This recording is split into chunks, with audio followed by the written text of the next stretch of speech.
Tá. Pessoal, vamos corrigir ali. Atividade 2 é pinte a palavra que corresponde a um sinônimo do nome da figura. A gente tem um boneco triste. Então, o que seria o sinônimo? Lembram que é o mesmo significado? É infeliz ou é alegre? Infeliz. Tá. Aí vocês pintaram, vão pintar ele infeliz. E veloz? E o café quente? Tá. O 3 vocês já terminaram? Sim. Tá. Escreva o antônimo das palavras abaixo. Aí é o contrário. Repete ali da 2.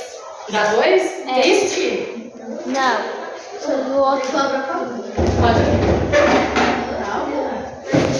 A 2 ali tá o bonequinho triste? Que tem o infeliz e o alegre? Isso? É. Qual do que tem?